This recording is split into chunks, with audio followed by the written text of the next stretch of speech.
Shalom, selamat pagi adik-adik sekolah minggu. Semoga kita semua di dalam sejahteranya Tuhan ya. Dan hari ini kita akan belajar firman Tuhan lagi. Mari kita berdoa terlebih dahulu ya. Kunci tangan, tutup mata, mari kita berdoa bersama.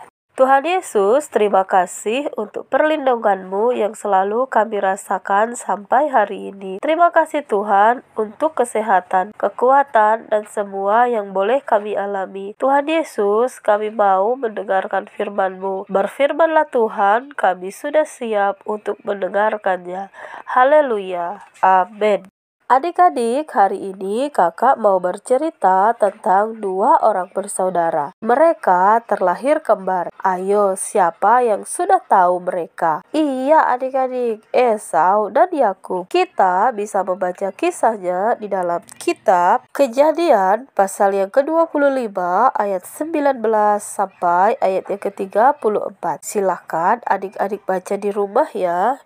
Ini adalah ibu Ribka dan bapak Ishak. Mereka telah lama menikah, tetapi mereka belum juga dikaruniai seorang anak. Dan ternyata ibu Ribka ini memang tidak bisa punya anak, karena ibu Ribka ternyata mandul. Ibu Ribka dan bapak Ishak sangat sedih, karena mereka tidak bisa punya anak adik-adik. Kemudian bapak Ishak berdoa kepada Tuhan buat istrinya. Ishak berdoa supaya istrinya bisa hamil dan melahirkan seorang anak. Dan Tuhan pun mengabulkan doa bapak Ishak tadi. Beberapa waktu kemudian, Ribka tahu bahwa ia sedang mengandung bayi kembar. 9 bulan kemudian, Ribka melahirkan 2 bayi kembar. 2 bayi laki-laki yang akan tumbuh menjadi pemimpin dari 2 suku bangsa yang berbeda. Bayi kembar itu diberi nama Esau dan Yakub. Esau lahir terlebih dahulu. Sejak bayi, ia kuat dan badannya dipenuhi bulu merah dan lebat. Kemudian Yakub lahir.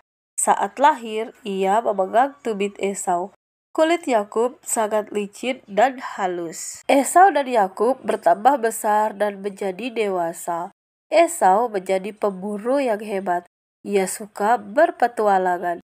Ia sedang ada di luar rumah. Ishak sangat sayang kepada Esau. Ishak paling senang memakan daging hasil buruan Esau. Yakub adalah laki-laki yang lembut. Ia tidak suka berburu seperti Esau. Ia lebih suka berada di dekat ibunya. Suatu kali setelah lelah pulang berburu, Esau mencium aroma masakan Yakub. Iya, Yakub memang sangat pandai memasak. Pada hari itu, Esau kembali ke kemahnya dalam keadaan kepanasan, lelah, dan lapar. Ia menemui Yakub dan mencium aroma harum dari masakan Yakub. Masakan itu adalah sup kacang merah. Dari aromanya saja, masakan itu sepertinya sangat lezat. Esau berkata, "Aku sangat lapar. Aku bisa sakit jika aku tidak makan." Sambil mengaduk sup itu, Yakub berpikir dengan cepat. Engkau dapat memakan sup ini, asalkan engkau bersedia menukarnya dengan berkat ayah, tawar Yakub. Karena Yakub tahu hanya anak sulung saja yang mendapat berkat khusus yang diberikan ayah sebelum meninggal. Engkau bisa mendapatkan apapun yang engkau inginkan jika aku bisa makan sup ini, sahut Esau. Maka Yakub memberi Esau semangkuk sup buatannya.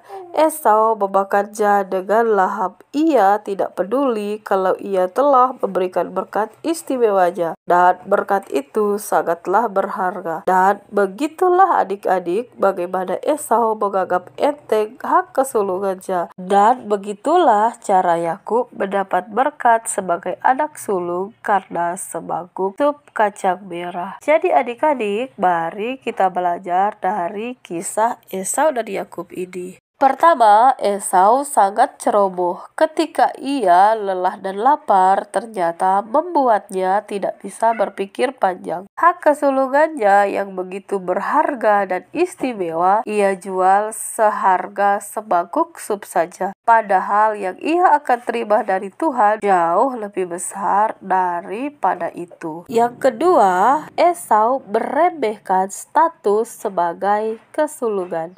Ia tidak menganggap hak kesulungan itu sebagai hal yang sangat penting dan istimewa, sehingga dia dengan mudahnya menjualnya hanya demi semangkuk makanan saja. Adik-adik, apa yang dilakukan oleh Esau ini tidaklah baik untuk kita contohi. Oleh karena kecerobohannya, dia telah kehilangan sesuatu yang penting, sangat berharga dan istimewa di dalam kehidupannya. Mari kita berdoa. Terima kasih Tuhan untuk firman-Mu. Kami mendengarkan kisah Esau dan Yakub. Biarlah cerita firman Tuhan hari ini menambah pengetahuan kami akan firman Tuhan. Semakin kami mengenal Tuhan, biarlah kami semakin cinta Tuhan. Dalam nama Tuhan Yesus kami berdoa mengucap syukur. Haleluya. Amin.